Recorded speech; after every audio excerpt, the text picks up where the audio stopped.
도마스 윌라드의 하나님의 모략이라는 책에 예수의 제자 또는 학생이 되는 법, 제자가 되는 법이라는 챕터의 글을 읽어드리겠습니다.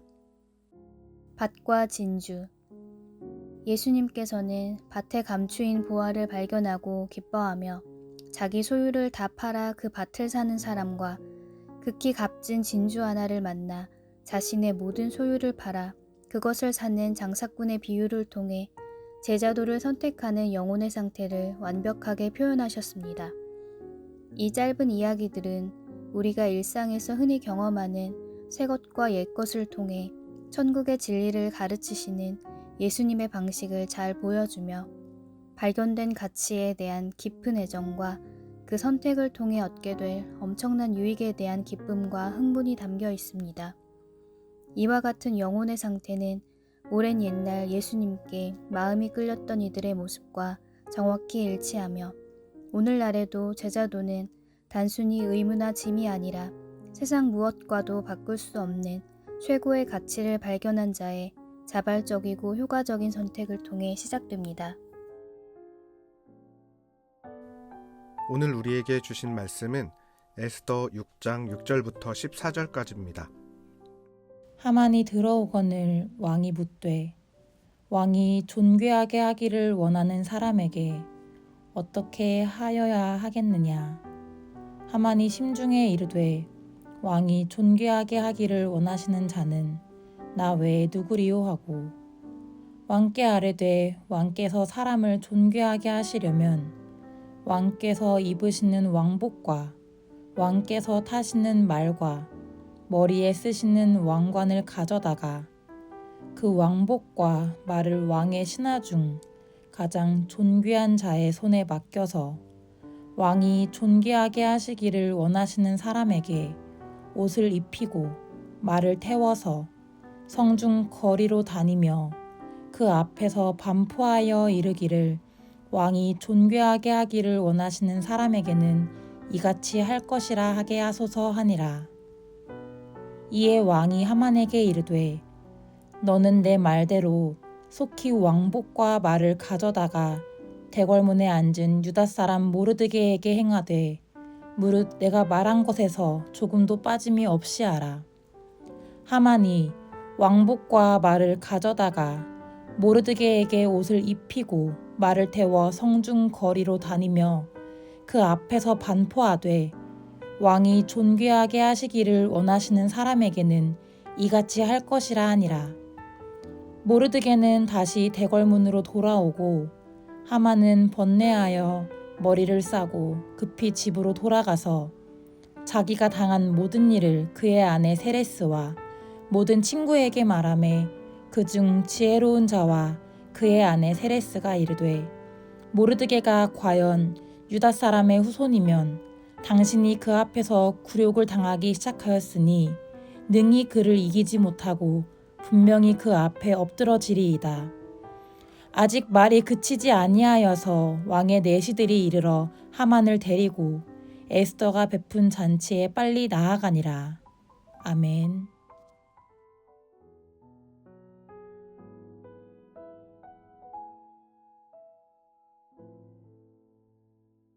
하만은 왕이 존귀하게 하길 원하는 사람에게 어떻게 대해야 하겠느냐는 질문에 왕이 존귀히 여길 존재가 자신뿐이라는 마음으로 자기가 원하는 대우를 대답합니다. 왕의 옷을 입히고 왕이 타는 말을 태우고 높은 신하가 앞에서 외치며 성중으로 다니게 하라는 그의 대답은 단순한 예우의 수준이 아니었습니다. 그것은 하만의 마음 깊은 곳에 그가 무엇을 원하고 있는지를 분명하게 보여주고 있는 대답이었습니다. 하만은 이미 왕의 자리를 제외하고는 더 올라갈 자리도 없을 정도로 높은 자리에 있었고 계산도 안 될 정도로 많은 물질을 가지고 있었습니다. 게다가 왕의 총애까지 받고 있었기 때문에 더 바라는 것이 없어도 이상하지 않을 거라고 생각되지만 그의 욕심은 거기서 멈추지 않았습니다. 더 높아지고 더 인정받고 더 영광받아서 왕처럼 되기 원한 것입니다. 하만은 왕의 질문 속에서 오직 자기 자신만 보았습니다. 왕의 말 한마디를 듣는 순간조차 그는 자기 영광을 먼저 떠올립니다. 가진 것은 보지 못하고 갖지 못한 작은 하나에 집중하게 되는 것. 이것이 죄인인 인간의 한계인 것입니다. 사람은 모든 상황을 자기 중심적으로 해석합니다. 누군가의 칭찬도 자신을 향한 것이라고 생각하고 어떤 기회도 자기를 위한 자리라고 생각하며 결국 자기 존재를 더 높일 수 있는 방향으로 모든 것을 끌고 가려고 합니다. 단순히 자기를 자랑하는 정도의 문제가 아닙니다.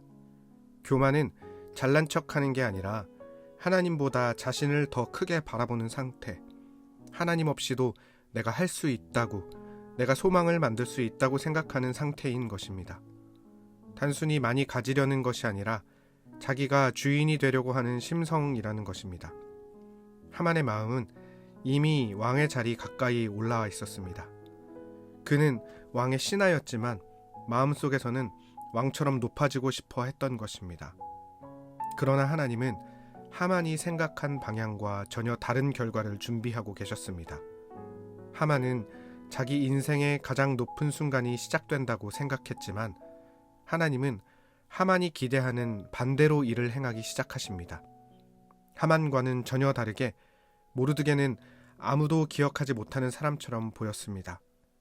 왕의 암살을 막는 엄청난 공을 세웠지만 특별한 보상도 받지 못했으며 오히려 하만에 의해 죽음의 위협 앞에 놓여 있었습니다. 하지만 하나님은 잊혀진 것 같던 모르드게를 기억하고 계셨습니다. 그리고 가장 예상하지 못한 방법으로 모르드게를 높이십니다. 그것도 모르드게를 가장 미워하던 하만의 입을 통해 그에게 하나님의 일하심과 갚아주심의 은혜를 경험하게 하십니다. 하만은 모르드게를 죽이기 위해 계속해서 계획하고 움직였습니다. 그의 계획은 아주 치밀하고 분명했습니다. 하지만 하나님은 그 하만의 계획조차 하나님의 섭리 안으로 끌어오셔서 전혀 다른 결과를 이루십니다. 10절 11절입니다. 이에 왕이 하만에게 이르되 너는 네 말대로 속히 왕복과 말을 가져다가 대궐문에 앉은 유다 사람 모르드게에게 행하되 무릇 네가 말한 것에서 조금도 빠짐이 없이 하라. 하만이 왕복과 말을 가져다가 모르드게에게 옷을 입히고 말을 태워 성중 거리로 다니며 그 앞에서 반포하되 왕이 존귀하게 하시기를 원하시는 사람에게는 이같이 할 것이라 하니라. 하나님은 모르드게를 가장 미워하는 하만이 직접 왕의 옷을 입히고 왕의 말을 태워 성중을 돌며 왕이 존귀하게 여기시는 자에게는 이같이 할 것이라 라고 외치게 하십니다. 하만과 모르드게 모두 전혀 예측할 수 없었던 장면이지만 이것이 하나님의 일하심입니다. 하나님은 하나님의 뜻을 이루실 때 꼭 좋은 사람, 좋은 환경, 좋은 조건만 사용하지 않으십니다. 하나님은 때론 원수까지도 사랑하시고 대적하는 자들의 행동까지도 하나님의 결과를 이루시는 도구로 사용하십니다. 인간은 자기 뜻대로 움직인다고 생각하지만 결국 역사는 하나님의 손 안에서 움직이고 있는 것입니다. 이런 이야기들은 성경에 너무 많이 등장합니다. 우리가 잘 아는 요셉의 이야기 속에도 이런 고백이 있습니다. 형들은 요셉을 미워했고 없애버리고 싶어 했습니다. 그래서 요셉을 구덩이에 던지고 애굽의 종으로 팔아버렸습니다. 악함과 시기가 만들어낸 사건이었습니다. 하지만 시간이 흐른 뒤 형들을 다시 만난 요셉은 이렇게 고백합니다. 당신들은 나를 해하려 하였으나 하나님은 그것을 선으로 바꾸셨다고 고백합니다.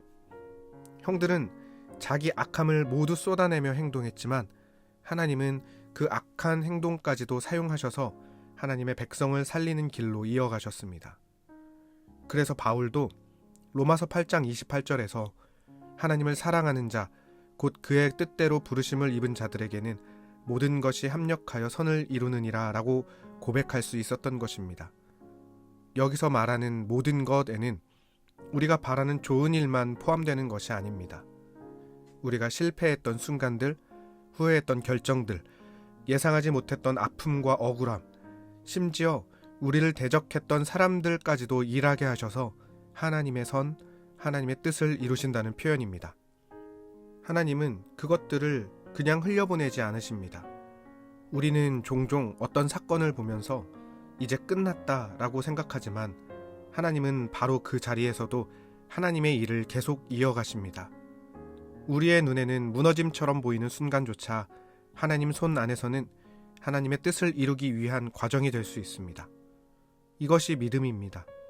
믿음은 좋은 일만 기대하는 낙관이 아니라 이해할 수 없는 순간에도 하나님이 여전히 일하고 계신다는 사실을 신뢰하는 것입니다. 하나님은 사람에게 결과를 미리 설명해 주지 않으십니다. 오히려 모든 흐름이 예측할 수 없게 움직이십니다. 왕이 잠이 오지 않던 밤, 하필 그 순간 펼쳐진 궁중일기, 모르드게의 공로가 읽혀진 타이밍, 그리고 그때 왕 앞에 들어온 하만까지 모든 장면은 너무 우연처럼 연결됩니다. 하지만 에스더서는 그 우연들 뒤에서 하나님이 얼마나 정교하게 일하고 계시는지를 보여줍니다. 사람은 각자의 생각과 목적을 따라 움직이고 있었지만 결국 모든 흐름은 하나님의 뜻 안에서 하나로 이어지고 있었습니다. 하나님은 사람의 눈에 드러나는 방식보다 사람이 이해할 수 없는 흐름 속에서 하나님의 섭리를 이루어 가시는 분이십니다. 그런데 하나님이 왜 이렇게 일하시는지를 잘 생각해보면 그 속엔 중요한 이유가 있습니다. 하나님만이 하실 수 있다는 것을 우리에게 드러내시기 위함입니다. 만약 모든 결과가 인간의 계산과 예상 안에서 이루어진다면 사람은 결국 자기 능력을 의지하게 될 것입니다. 자기 전략이 옳았다고 생각하고 자기 판단이 정확했다고 여기게 될 것입니다. 그러나 하나님은 인간이 결과를 예측하고 조정하고 결정해서 장악할 수 없도록 하나님의 특별하심으로 일하십니다. 사람이 미리 계산할 수 없게 하시고 사람이 자기 힘으로 설명할 수 없는 방향으로 역사를 움직이십니다. 왜냐하면 결국 하나님이 하셨다는 고백이 나오게 하기 위함입니다. 모르드게의 이번 사건은 인간의 계획으로 설명할 수 없는 사건이었습니다. 하만조차 자기가 모르드게를 높이는 도구가 될 줄 상상하지 못했습니다. 하나님은 이렇게 인간의 예상을 넘어서는 방식으로 일하심으로 하나님만이 역사를 움직이시는 분이라는 사실을 드러내십니다. 그래서 믿음은 결과를 통제하는 능력이 아닙니다. 믿음은 그저 하나님께 붙들린 삶입니다.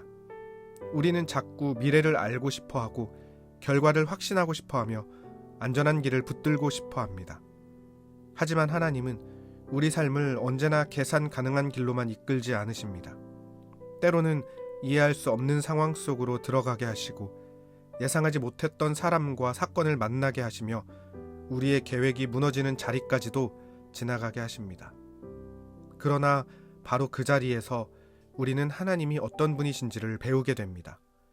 내가 붙들고 살아가는 것이 아니라 하나님께 붙들려 살아간다는 사실, 내 계산이 아니라 하나님의 주권이 결국 역사를 움직이고 있다는 사실을 알게 되는 것입니다. 그래서 예측할 수 없는 삶은 두려움의 이유가 아니라 하나님을 더 깊이 신뢰하게 만드는 믿음의 자리인 것입니다.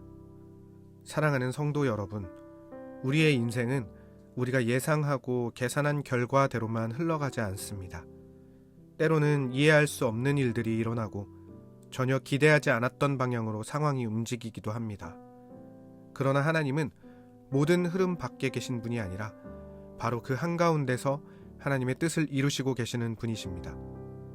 그래서 우리는 결과를 붙들려고 애쓰는 사람이 아니라 결과를 이루시는 하나님을 신뢰하는 사람으로 살아가야 합니다. 알 수 없기 때문에 하나님을 신뢰하고 알 수 없기 때문에 하나님을 의지할 수밖에 없는 것입니다.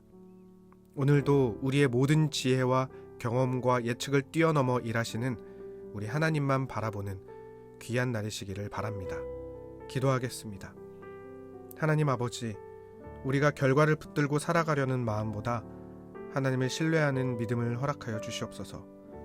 이해할 수 없는 상황과 예측할 수 없는 순간 속에서도 하나님이 일하고 계심을 바라보게 하시고 끝까지 하나님께 붙드는 삶을 살게 하여 주시옵소서. 우리의 계산과 우리 계획보다 크신 하나님을 의지하며 사랑이 많으신 예수님의 이름으로 기도드립니다. 아멘. 하나님께서 오늘 하루도 우리에게 허락하셨습니다. 믿음으로 주님께 나아가며 동행하는 거룩한 날 되시기 바랍니다.